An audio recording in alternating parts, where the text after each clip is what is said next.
राधे राधे, जय श्री कृष्णा। जैसा कि मेष लग्न के विषय में बात चल रही है, षष्ठ भाव तक तो पता चल गया हमें राहु की स्थिति कि षष्ठ भाव तक कैसे रहेंगे राहु।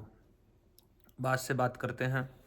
मेष लग्न के सप्तम भाव में राहु, तुला राशि रहती है। मेष लग्न के सप्तम भाव में शुक्र की राशि है। यहाँ पर शनि उच्च के रहते हैं, सूर्य नीच के रहते हैं। तो हम राहु का चिंतन करेंगे सप्तम भाव में, क्योंकि राहु एक ऐसा ब्रह्म ग्रह है, छाया ग्रह है, तमो ग्रह है, जो एक अस्थिरता प्रदान करता है, एक मानसिक भ्रम प्रदान करता है। स्वरूप बदलता है, रंग रंग बदलता है, प्रत्येक पल कब क्या करे कि पता नहीं चलता। इसका कोई भौतिक पिंड नहीं है राहु का। मैंने लग्न में जब राहु की चर्चा की थी, उसमें बहुत कुछ राहु के विषय में बताया था आपको। उस वीडियो को अवश्य देखिएगा, फिर आप सप्तम भाव में राहु को समझ पाओगे। सप्तमस्त राहु दो विवाह की योग भी बनाता है। कई कई शास्त्रों में ऐसा भी कहा है।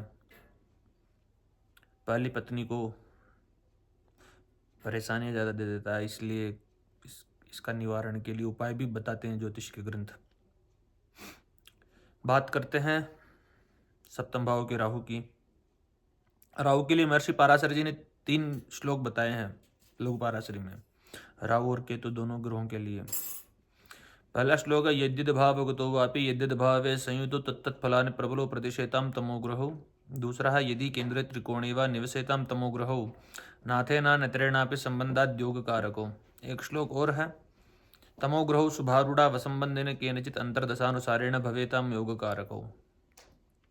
इसका पहला श्लोक का अर्थ है कि राहु तमोग्रह जो है, ये जिस भाव में बैठते हैं, जिस राशि में बैठते हैं, जिस भावेश के साथ में बैठते हैं, उसी के अनुसार फल देते हैं। यदि कोई ग्रह है तो उसके अनुसार फल देंगे, नहीं है तो शुक्र के समान फल देंगे। सप्तम भाव का ही फल प्रदान करेंगे अधिकतर। तो शास्त्र क्या कहते हैं, इस पर हम थोड़ा दृष्टि डालते हैं।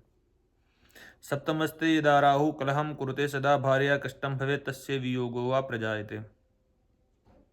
संबंधों में भ्रम या दूरी पैदा कर सकते हैं, दाम्पत्य जीवन में पति पत्नी से। सप्तम भाव में राहु होने से वैवाहिक जीवन में अक्सर कलह की स्थिति बनी रहती है। जातक के जीवन साथी को कष्ट हो सकता है।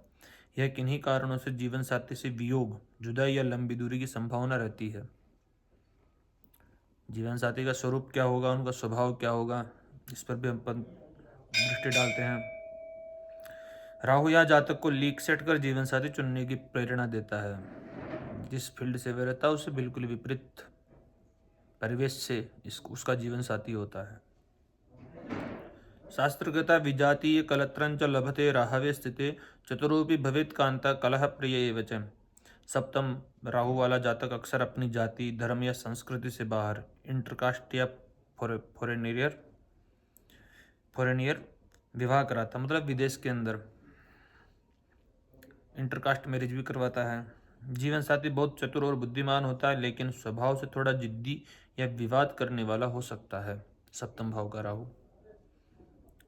एक श्लोक और आता है, सप्तम भाव साझेदारी की व्यापार का भी है। यहाँ राहु जातक को कूटनीतिज्ञ बनाता है। साझेदारी का व्यापार है, सप्तम भाव आपका जीवन साथी का भाव है। कहते हैं, सप्तमे राहवे जात प्रपंच कुशलो भवेद व्यापारे च धनन लाभम कुरुते कपटेन च। सप्तम भाव में राहु होने पर जातक दुनियादारी और प्रपंच, डिप्लोमेसी में बहुत कुशल होता है।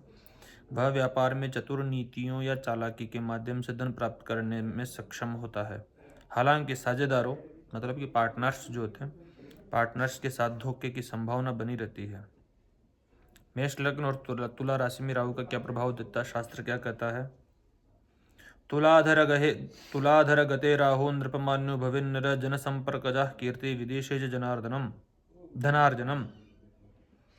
समाज में एक अलग पहचान दे देता है। तुला राशि के सप्तम भाव में राहु होने से जातक को समाज या शासन, गवर्नमेंट में सम्मान मिल सकता है। उसकी कीर्ति जनसंपर्क, मतलब पब्लिक रिलेशंस के माध्यम से फैलती है। उसे विदेश यात्राओं या विदेशी संपर्कों से अच्छा धन लाभ होता है। स्वास्थ्य के लिए क्या है, मूत्रकृच्छं भवेत् तस्य गुह्यरोगे च संशय भ्रमणं कुरुते नित्यं चित्तभ्रांतिश्च जायते।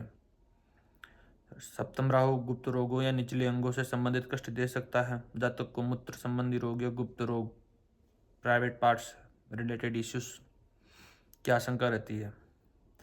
जातक का मन अशांत रहता है, वह बिना किसी ठोस कारण के भी यात्राएं मतलब कि भ्रमण करता रहता है।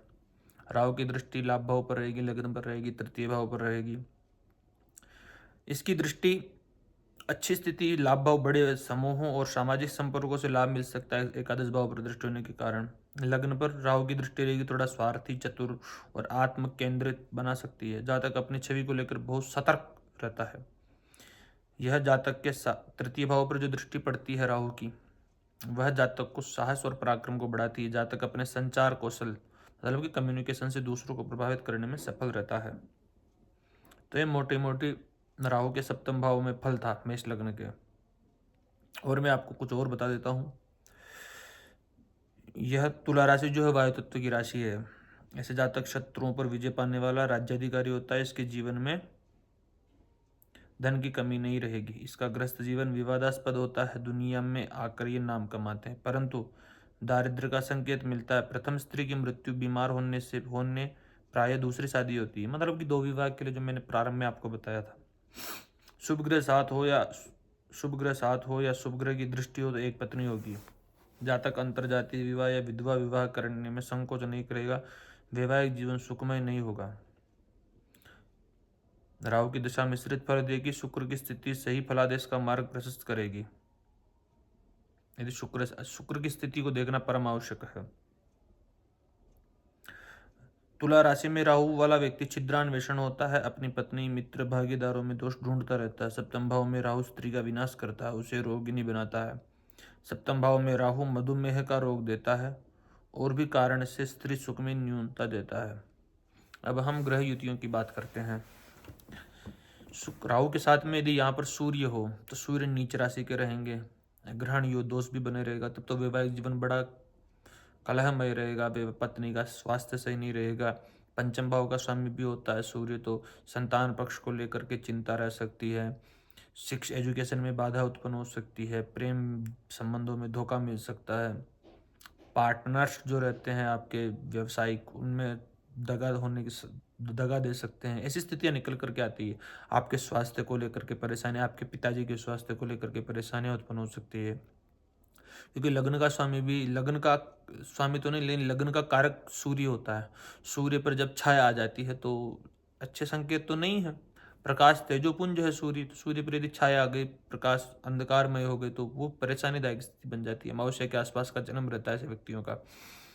तुला राशि के सूर्य रहेंगे, पहले ही नीच के रहेंगे और राहु के साथ में रहेंगे, तो आत्मबल में कमजोरी, शारीरिक स्वास्थ्य में परेशानी। तो ऐसे व्यक्तियों को सूर्य की उपासना करनी चाहिए। ठीक है। अब यदि राहु के साथ, इसमें क्या दे रखा है भी बता देता हूँ। राहु के साथ में नीच का सूर्य, जातक की सरकारी नौकरी नहीं मिलेगी तथा राजदंड का भय रहेगा। सरकार का पद प्रतिष्ठा का कारक है सूर्य, और राहु आज आ सकता है, तो पदच्युत होने का भी भय रहता है यदि कभी बड़े पदों पर आसीन हो व्यक्ति। तो राहु के साथ में यदि चंद्रमा हो, चंद्रमा माता का कारक होता, चतुर्थ भाव का स्वामी होता। चतुर्थ भाव से मकान, वाहन, भूमि, सुख, प्रॉपर्टी, नौकर चाकर इत्यादि का विचार करते हैं। प्रणाम। तो चतुर्थ भाव से संबंधित फलों में क्षीणता उत्पन्न कर देगा। यह भी ग्रहण दोष है, इसकी भी शांति करवानी चाहिए। इसके लिए भी पूजन पाठ होते हैं। चंद्रमा के उपाय करने चाहिए व्यक्ति को। मानसिक परेशानियां, मानसिक अस्थिरता, एक बेचैनी, एक उदासीनता, एक तामसिक प्रवृत्ति, ज़्यादा निद्रा लेना, ऐसी स्थितियां उत्पन्न कर देता है राहु और चंद्रमा की युति। डिसीजन अच्छे प्रकार से नहीं ले सकता ऐसा व्यक्ति। ऐसी बहुत सी स्थितियाँ बनती है जीवन में जिसको लेकर के व्यक्ति भ्रमित हो रहता है। चंद्र और राहु की युति। माता का स्वास्थ्य परेशानी, क्योंकि माता के कारक भी होते हैं चंद्रमा। माता से दूरी या फिर माता से अनबन, ऐसी स्थितियाँ उत्पन्न कर देते हैं। इसमें क्या दे रखा है, सप्तम भाव में बनती, तो सप्तम भाव पत्नी के लिए भी सही नहीं है ये स्थिति। कहते सप्तम भाव में राहु के साथ चंद्रमा हो तो मनुष्य स्त्री को विभिन्न प्रकार भोग उपभोग की सामग्रियां निरंतर भेंट करता रहता है। यदि सप्तम भाव में अन्य पाप ग्रह हो तो ऐसे जातक की स्त्री कुटिला, कुशीला और लड़ाकू होती है। पति पत्नी में लगातार कलह बनी रहेगी। ऐसी स्थितियां निकल करके आती है। यदि राहु के साथ में मंगल हो तो ये अंगारक दोष का निर्माण करती है। अंगारक दोष दोष भी श्रेष्ठतम श्रेष्ठतम स्थिति नहीं है। मंगल ज़्यादा क्रोधी, कलह प्रिय और बहुत चिड़चिड़ा स्वभाव, जिद्दी, लड़ाकू इत्यादि बना सकता है। लग्निश लग्न को देखेंगे यहाँ पे मंगल, लेकिन राहु के साथ में मंगल का होना आयु के लिए भी सही नहीं है। अष्टम भाव का सप्तम भाव में बैठे रहना, मारक भाव में बैठे रहना ये श्रेष्ठतम नहीं। स्वास्थ्य में परेशानियां, स्वयं के स्वास्थ्य में परेशानियां उत्पन्न कर सकते हैं, तो ऐसी स्थितियां होती है। यदि राहु के साथ मंगल हो तो पत्नी की मृत्यु पहले होती है, ऐसा भी शास्त्र में कहा गया है। तो ऐसी स्थितियां निकल कर के आती है राहु और मंगल की सप्तम भाव में युति जो बनती है। यदि राहु के साथ में बुध हो तो राहु और बुध जड़त्व योग का निर्माण करते हैं। जड़त्व का मतलब होता है कि बुद्धि कुत्सित हो जाना, बुद्धि में विष हो जाना, विषाक्त बुद्धि, किसी चीज को रख करके भूल जाना, स्मरण शक्ति का कमजोर होना, ऐसी स्थितियां उत्पन्न हो जाती है। मतलब कि कोई व्यक्ति कुछ कहे उसको भूल जाना, फिर थोड़ी देर बाद में फिर वापस याद करते कहाँ मुझे क्या कहा गया है, इत्यादि की संभावनाएं होती है। यहाँ पे बुध षष्ठे से तृतीय भाव का स्वामी है। तृतीय भाव भाई बहनों का भाव, पराक्रम का भाव, तो उनके फलों में क्षीणता उत्पन्न होगी। आदमी में ज़्यादा भय भीरू रहेगा, तो भाइयों बहनों से थोड़ा अनबन हो सकती है। षष्ठे से ऋण रोग शत्रुओं का भय बना रहेगा। इसमें कहा है राहु के साथ में बुध जातक को पत्नी पक्ष, मातृ पक्ष, मित्र पक्ष से हानि दिलवाता है। स्त्री मित्र से धोखा मिल सकता है। सप्तम भाव में राहु और बुध रहते हैं तो राहु के साथ में गुरु हो तो भाग्य से यहाँ पे गुरु द्वादश भाव के स्वामी भी होते हैं। गुरु चांडाल योग का निर्माण होता है। यह भी गुरु चांडाल योग भी श्रेष्ठतम नहीं है। यह भी व्यक्ति को अस्थिर कर देता है, स्थिरता प्रदान नहीं करता है।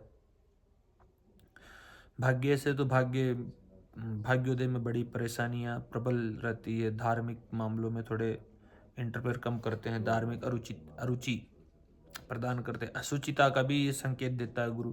बड़े बुजुर्गों का असम्मान करता है ऐसा व्यक्ति।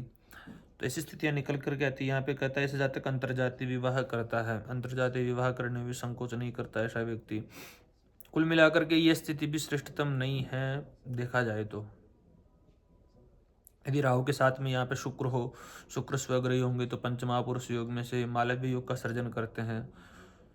शुक्र और राहु की युति, इसको मैं थोड़ा सही मानूं, लेकिन ये भी लंपट योग का कहते हैं ज्योतिष में, लंपट योग बताते हैं इसको। इसमें कहा जातक राजतुल्य ऐश्वर्य को भोगता है, अवश्य ही भोगेगा, क्योंकि ऐसे व्यक्ति के पास भोग विलासिता के संसाधन अत्यधिक भरपूर मात्रा में रहेंगे और अकस्मात आते रहेंगे ऐसे भी। तो कहीं ना कहीं यह स्थिति थोड़ी बहुत सही निकल करके आती है। पत्नी के द्वारा हाँ, ये हो सकता है कि इस व्यक्ति के पत्नी के अलावा भी संबंध रहे, विवाहेतर संबंध हो सकते हैं। शराब इत्यादि का सेवन करे, मांस मदिरा का सेवन करे।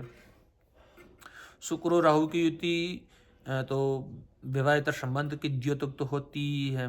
स्त्रियों के प्रति ज़्यादा आकर्षित रह सकता है ऐसा व्यक्ति, क्योंकि शुक्र क्या कि चकाचौंध है और राहु उसके अंदर भ्रमित कर देता है। उस चकाचौंध में ले डुल, अजामिल की तरह है। भागवत में कथा आती है अजामिल की, उसकी तरह है। तो ये स्थितियां निकल करके आती है। एक राहु के साथ में शनि हो, शनि यहाँ पे उच्च राशि के रहेंगे। पंचमहापुरुष योग में से शशि योग का निर्माण करेंगे। यह भी राहु और शनि की युति भी एक श्लोक आता है, रावणा संयुते मंदिर सर्वदा रोगम अश्नुते। राहु के साथ में शनि हो तो ज़्यादातर स्वास्थ्य में परेशानियां उत्पन्न कर देता है। भाग्य में व्यवधान उत्पन्न करेगा। आपके माता का स्वास्थ्य सही नहीं रह सकता, भूमि संबंधित परेशानियां उत्पन्न कर सकता है। राहु के साथ में शनि शशि योग बनाता है। जातक राजा के समान पराक्रमी, ऐश्वर्य, धनवान होता है। धनवान तो होगा, ऐश्वर्य भी होगा, पराक्रमी भी होगा, क्योंकि उच्च के बैठे दशम भाव के स्वामी, लाभ भाव के स्वामी, तो पद प्रतिष्ठा यश कीर्ति के लिए श्रेष्ठतम है। लाभ भाव, कारोबार से लाभ, मित्रों से लाभ इत्यादि के अच्छे संकेत देता है। यदि राहु के साथ में शनि या शुक्र हो तो बहुत संहिता के अनुसार जातक दुर्दांत राजा होगा। ऐसा प्रभावशाली व्यक्ति होगा जो गलत कार्यों में अपनी शक्ति प्रभाव का दुरुपयोग कर सकता है। शक्ति का दुरुपयोग कर सकता है व्यक्ति, यह स्थिति निकल करके आती है। धन्यवाद। इस वीडियो में हमने जाना सप्तम भाव के राहु का फल। अब अगले वीडियो में जानेंगे अष्टम भाव में राहु का फल। धन्यवाद।